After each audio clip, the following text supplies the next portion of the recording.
सभी दर्शकों को मेरा नमस्कार। कपल लाइफ आफ्टर 60 में पुनः आपका स्वागत है। यह वीडियो मैं अपने गांव में अपने घर का बना रहा हूं। लगभग 3 महीने बाद मुझे वीडियो बनाने का टाइम मिला है, कारण हम दोनों कपल जो है गांव में आए हैं अपने पैतृक निवास में। यहाँ पर पेंटिंग का काम और कुछ वुडन काम था बचा हुआ, और कुछ मधुमक्खी के बॉक्स वो तैयार करने थे। तो इसी काम में हमको लगभग 3-1.5 महीना लग गया है। और इससे पूर्व हम लोग बेंगलोर में थे, तो वहाँ पर भी समय नहीं मिल पाया था। तो आज मैं आपको जो है अपने घर का और अपने गांव का एक विहंगम दृश्य दिखाने जा रहा हूँ। उम्मीद करता हूँ आपको बहुत अच्छा लगेगा। ये हमारी श्रीमती जी हैं, सामने खड़ी हैं। इसी के बैक में अगर आप देखेंगे, ये हाथी बांस है। इसकी आप हाइट देखिए,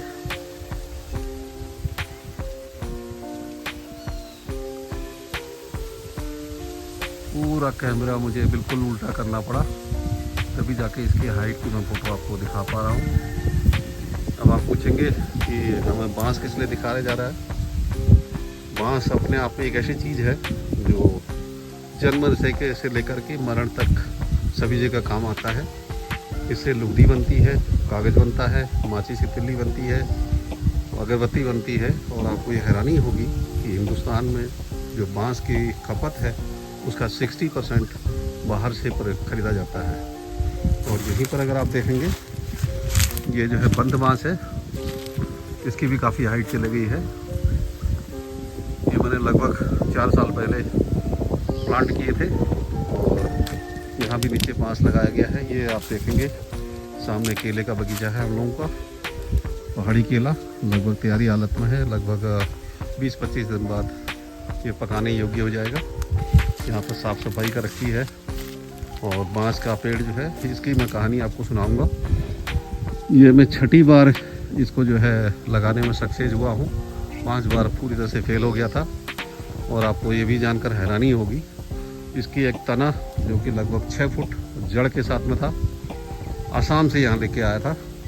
आसाम से बाई ट्रेन हल्द्वानी पहुँचा, हल्द्वानी से गाड़ी बुक करके इसको यहाँ भेजा गया। तो लगभग इसको खाली पौध यहाँ तक पहुँचने में उस टाइम पे 25-1 हज़ार रुपये लगभग मेरे खर्च हुए हैं। बट फाइनली सक्सेस मिल चुका है। और इसको लगाने का दूसरा एक कारण है, गांव में लोग जब घास हुआ इकट्ठी करते हैं तो जंगल से पेड़ काट के लाते हैं ताकि उसके ऊपर घास रखी जा सके। अगर सभी लोग इसी तरह से बांस लगाएंगे तो वनों का विनाश होने से भी बच जाएगा, प्रकृति का जो शोषण हो रहा है वो बच जाएगा। उसके अलावा बांस की एक खासियत है, आप देख रहे होंगे यहाँ पत्ते गिरे हुए हैं बांस के, ये बहुत बढ़िया खाद का काम करते हैं। इसके अलावा इसके एक बार्क निकलती है। अगर ज़्यादा मात्रा में बने हुए हैं, इसके आप जो है प्लेटें बना सकते हैं डिस्पोजेबल। प्लास्टिक का इस्तेमाल आपको करने की ज़रूरत नहीं, बहुत बड़ी बड़ी थालें इससे बन सकती है। और साथ ही ये जो पत्ते गिर रहे हैं, ये बहुत बढ़िया खाद और वर्मी कंपोस्ट के लिए स्पेशली जो है इसका प्रयोग अगर किया जाए तो बहुत सबसे बेस्ट जो है वर्मी कंपोस्ट तैयार होती है। तो एक मोटिवेशनल के तौर पे और एक एक्सपेरिमेंट के तौर पे यहाँ पे लगाया गया है। ये हमारा पैतृक निवास है, जिसमें मेरे दादा दादी, माता पिता और यहाँ तक कि हमारी पीढ़ी का पसीना बहा हुआ है। और साथ ही जो है इसी घर से 4 सक्सेसफुल क्लास 1 अफसर पैदा हुए हैं, जिनमें से पहली पीढ़ी में मैं था, दूसरी पीढ़ी में हमारे बच्चे हैं, और उससे पहले मेरे पिताजी और दादाजी वो भी सक्सेसफुल इंसान रहे, अब वो नहीं रहे। तो इस घर की हमारे लिए इज्जत है, साथ ही जो है इसके प्रति हमारा मोह है। यही हमारा बाल्यकाल गुजरा है और इसी घर से हम आगे बढ़े हैं। और आज इसी के रेनोवेशन के लिए, और कोरोना काल में मैंने इसको लगभग इसका एक्सटेंशन करने के लिए और थोड़ा मॉडिफाई करने के लिए कोरोना काल में प्रारंभ किया था। कोरोना काल में प्रारंभ करने का रीज़न था कि उस टाइम पे सारे लोग बेरोज़गार हो गए थे, गाँव में आ गए थे। और मैंने सोचा कि गांव में जो लोग बेरोज़गार होकर आ रखे हैं उनसे काम ले लूँगा और साथ ही उनकी मदद भी हो जाएगी। इसी मोटिवेशन के साथ इसको बनाना शुरू किया था। और अल्टीमेटली इसमें हम लोग सक्सेस रहे और ये लगभग अब बन के तैयार हो चुका है।